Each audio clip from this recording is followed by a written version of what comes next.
Hello everyone and welcome back to another episode of the Epic Skysignal Podcast, where the only limits to this conversation is the sky. On today's episode, we're going to be reviewing Suicide Squad.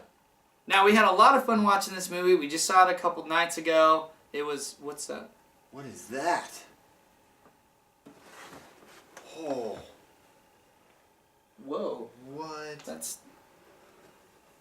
enough of that. Oh my gosh. So as you can tell, that was our spoiler alert. So, if you haven't clicked away now, you're crazy. So, go check out Zacks' vlog, go do something else, go see the movie, and then come back. Grab something to eat. Yep. Watch a vlog. You've had plenty of time to click away. So, if we're done with that, guys, let's get right into the meat and potatoes of this. Let's get into the characters of the film.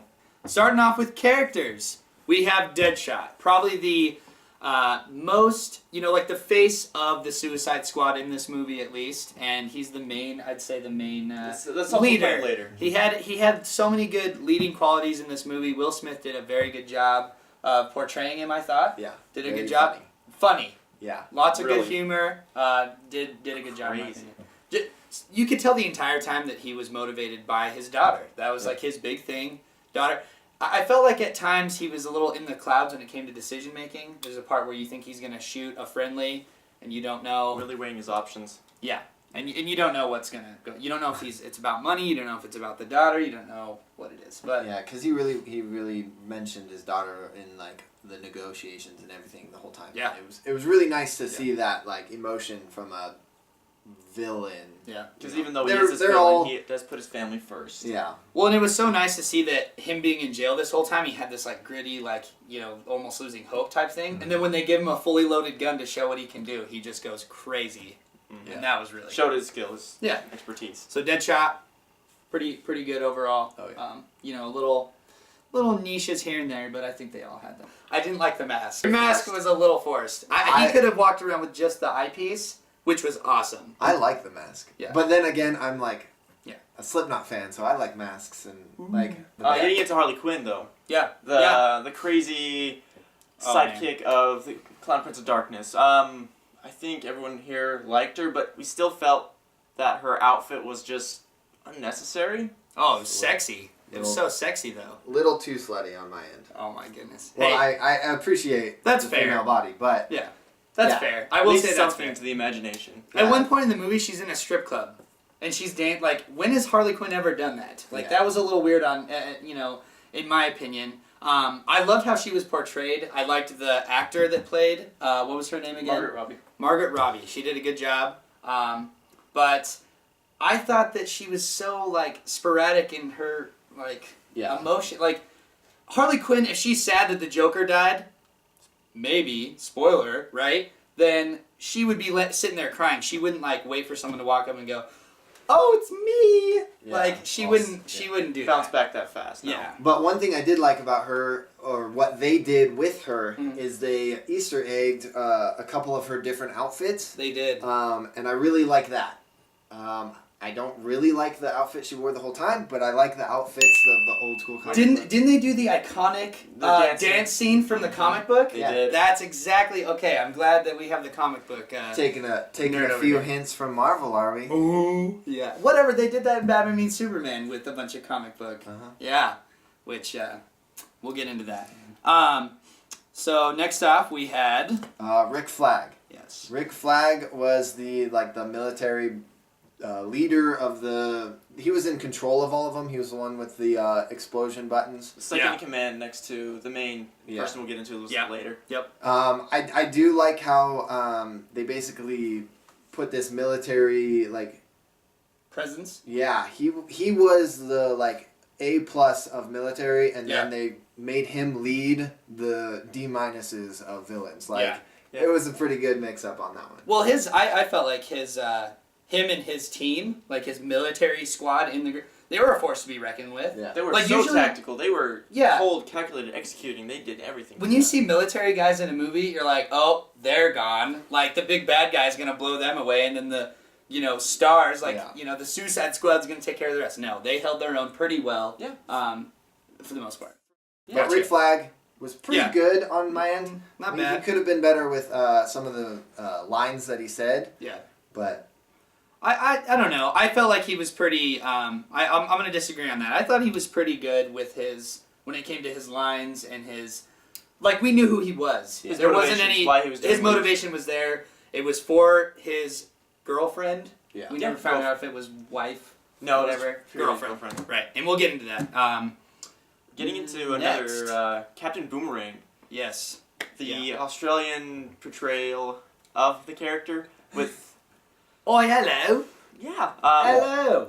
I have to admit, I did like the fact that he had his like weird little fetish for the pink unicorn. That like threw me through a loop. I really enjoyed that. They tried to make him a lot more comic relief with everything. The one thing that was a good positive on him, because I didn't feel like he was like a very big character, but one good thing positive is from the comic books to the movie, they took away his bright blue and white costume and put him into like a nice fur coat type thing. Right. Yeah, I like that. You guys were both talking about how he was you felt like he wasn't needed per se, and that his tech was kind of, pointless. I mean, I'm going to slightly disagree just in the fact that, that's what he works with. Yeah, he doesn't have a meaningless amount of boomerangs, but he doesn't usually need too many because it comes right back to him. Yeah. You know what I mean? I'll kind of agree that when he threw the camera boomerang and then he just threw his phone away that was weird, But I loved the casting. I thought the casting was good. I loved his chops. His chops. I thought the chops were good. I was like, those are cool, right? Let's move on to Katana though. Yeah. Definitely like her character in the comic books better than the movie. I feel like they didn't do a very good job explaining the sword. Well, the Soul Reaper sword. Mm-hmm. I don't know its name, but in the trailer they had this really beautiful scene where she's like pulling the sword and like skulls were coming off of it, the souls, and her eyes go black. Yeah, but they didn't have that in the movie. They might have it in the DVD when it comes out, but as for the movie, I think they should have had that because Katana was washed over pretty much. I agree. They kind of threw her in. They literally threw her in. I felt like she was just so forced. Like you're just like, here's this other character that just came out of nowhere. And I agree with the trailer. They showed up like so much build up to it, and then they kind of just in the movie just threw it in. Well, you have to remember though, they wanted to introduce and have a lot of backstory for the suicide, like the villains, right? Mm-hmm. Like and with she her, did play the hero. Kind of. The she was always the hero the whole time. Like you never thought she was gonna like betray anyone or do anything bad. Kind of like in the bar scene when she's like, honor amongst thieves, and she's like, she just leaves. Yeah. Exactly. After seeing a lot of different katanas, I liked the costume. I thought that was decently done. The point where she's like talking to the sword and like how her husband's in the sword, that was portrayed okay, but we could have gotten more info. Overall from her. One last good point. Once again, I really like the mask. I like masks. I don't know. It's like, I like masks. Well, when we saw her without the mask on, it was weird. I was like, who is that? It definitely showed a different side of her. I'd never seen her without a mask. Yeah, no kidding. Now on to one of, I wouldn't say my personal favorites, but I like him from the Batman universe. We have Killer Croc. He was the big, brute presence of the group. Didn't say a lot. He was a man of very few words. Very few words. But at the same time, my opinion of him was, if I were on the Suicide Squad, I'm glad he's there. Because the whole time during some fight scenes, he was just holding his own the whole time. And he was just doing... He was scary. He was just doing melee, and that's it. Boom, just boom, hitting boom, people. using his claws. No weapons, no blades, no guns, no nothing. In that aspect, I thought it was cool. Just brute strength overall. Yeah. I think he kind of had more of like an armor to him, so he was just in the middle of the fight. But I want to say I don't like his voice. Like half the time I couldn't understand him. Yeah, I have to agree on that. But it was probably from the prosthetics because all of that was real. Well, they probably touched it up a little bit, but let's say at least 90% of that was all prosthetics, paint, everything on the actor. The part where he did shine though, like the part where he shined, where he had to go down underneath the flooded tunnels, like the subway tunnels, and he had that little spiel where he was talking. I thought that was cool. He showed up. I think what he said was, "You guys don't live under here. You guys are a bunch of tourists." Yeah, you guys are tourists. This is where I'm from. He's like, I live underground, right? And so that was cool. That was well done. He went in there. He basically helped. Like without him, I don't think they could have won. Yeah. If you think about it. He was definitely motivated by BET. B-E-T. That's for sure. That's for And sure. you'll know what that means if you've seen the movie or if you're gonna Go watch the movie. Go check it out. Next, big one. Diablo. El Diablo. El Diablo. Definitely a turntable character in my book. Not like that. He went from not liking to one of my favorite characters. I'd say it was Matt and I put it up pretty good. We summed it up. 0 to 60. Like he was just so whatever in the beginning, and then at the very end of it was just wow. Well, they had a really good job for almost all these characters. Mm-hmm. You knew what their motivation was. Yeah. Like at the end of the day, you knew what this guy's motivation was for the team or for humanity as a whole. This guy didn't want to hurt people. Yeah. You know what I mean? Because he hurt people that he cared about. Yeah. Right. And when he went full force and came out like I said, we said Mayan. Spoiler alert. Right? Yeah. Spoiler. That skeleton, Aztec, Mayan, deity. Big thing. He was huge, giant. He just absolutely throttled one of the villains. That threw me for a huge loop because I had no idea then he could even do that. His flames were like bluish. Well, that's because he was yellow. Yeah. He was on fire. His flames were blue. It was super hot like a torch. Like it was. It was a Rock'em Sock'em Robots battle scene right there. At the end, with all that. It was cool. But him as a character, like he said, 0 to 60, with his emotions too. Yeah. And Yeah, and we'll get into that. I think more with the plot. We'll kind of go over some of that because that was at least part of my big plot overview. So probably the most important character of all of them, you guys. Okay, we have Slipknot. Oh my gosh, he was so cool. For the only 30 seconds that he was there, wow, he was just jaw-dropping so performance. Cool. No, he was the thrown in. We're gonna show that we can really kill your villains. Yeah. Or kill you. Character. He didn't get to show anything cool. Let's just jump down real quick and get these out of the way. We had awesome cameos by both Batman and the Flash. You got to see our first look at what the Flash's costume looked like, and I loved it. He was cool. He captures one of the villains in the movie.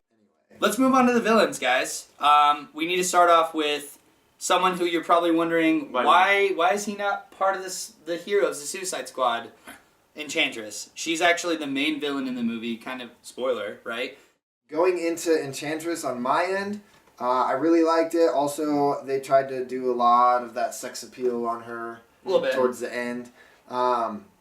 Just for movies, I think trying to do that to get more attention is kind of forcing. Yeah, a little forcing. Yeah. But as the graphic guy, as the artist, I want to go into this real quick with this movie. Was when she turned into Enchantress for the very first time. Oh, that was really cool. The Enchantress's hand came up and then flipped it over. Flipped it. That was really cool. That was really good. But I think that was... There was some cool special effects that had to do with her alone, which was really neat. I like the phasing, shifting, teleporting that she did. That's what sold me on it as a character. But her in front of the lightning was way too... it forced, yeah. So to get back into the character, because that's kind of what we're going with here, is you have to... she was a force to be reckoned with. Oh yeah, she was the strongest one on the team. You didn't want to mess with her.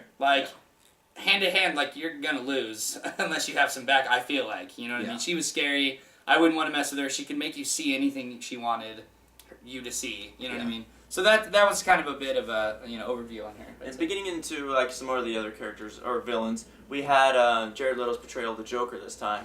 What can we say about that? Joker was in this movie.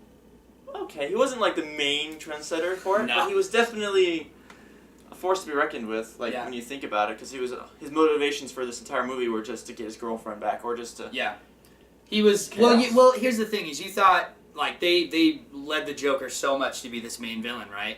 Pretty much the entire time, he's just trying to get Harley Quinn back, and he's, on the sidelines, causing havoc most of the time, which was good. I'm not saying it was bad, necessarily, but I just wish we would have seen more. I think it's a good, like Zach was saying, a lead-up. To Joker. I think he's going to be in more of the movies. If not, then they're doing a terrible job with that. I think they should definitely, like you said, they should definitely do a side Batman movie, right? Just to give him a Batman versus Joker kind of beat off. They need to have something like that. I do think that the Joker was a little bit more criminally insane than psychotically chaotic. Right. I got from what I took from the character, he seemed more of like a gangster businessman. Yeah. Right. From this portrayal, from what we saw in like his little scene with the nightclub. Yeah. And then you get this other side of him. He's just sitting in a room, like you can tell he's very meticulous about how he has all of those knives, guns, kind of set out. Yeah. And baby clothing.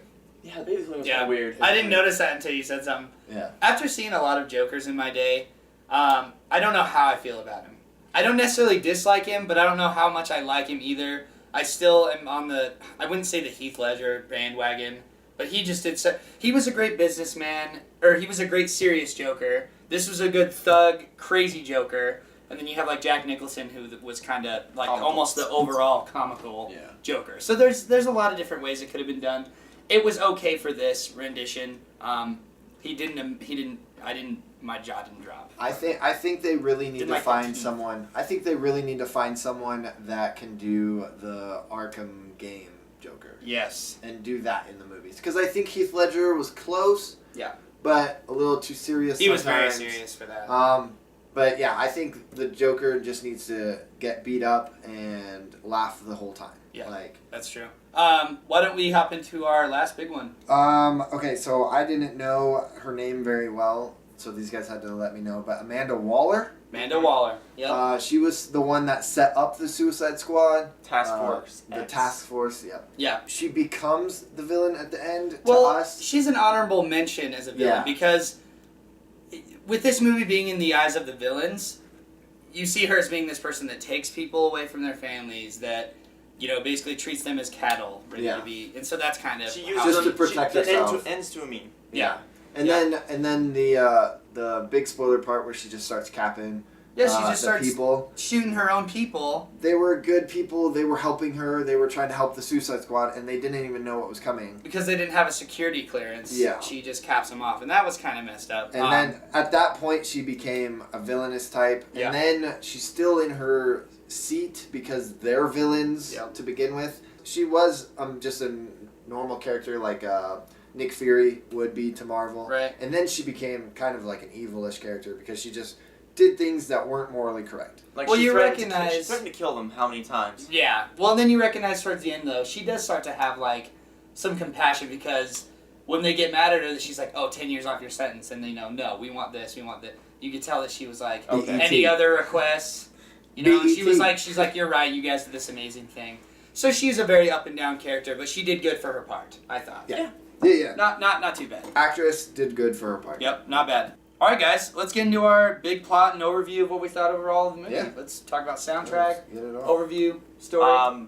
From start to finish, I love the music that was given it. It was more like the 70s, 80s kind of throwback music, and then we had a little bit of that more modern. Oh, yeah.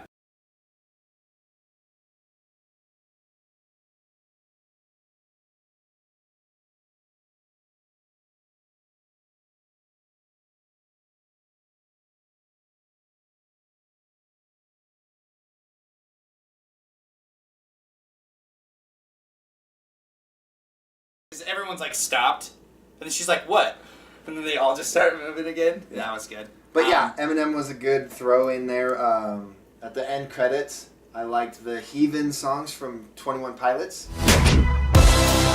I was gonna say we kind of got into this earlier, and we wanted to jump back into it. Mm-hmm. When it came to El Diablo, I kind of felt this way with almost the whole crew. We talked about how they went from 0 to 60. Like at one point, they didn't give two. They didn't care about. They didn't care. They didn't care about each other. They didn't give two craps about one another. And then stuff goes, and you're like, okay, cool. And then boom, they're like a family at the end. El Diablo's like, you will not take another family. Like gets all mad.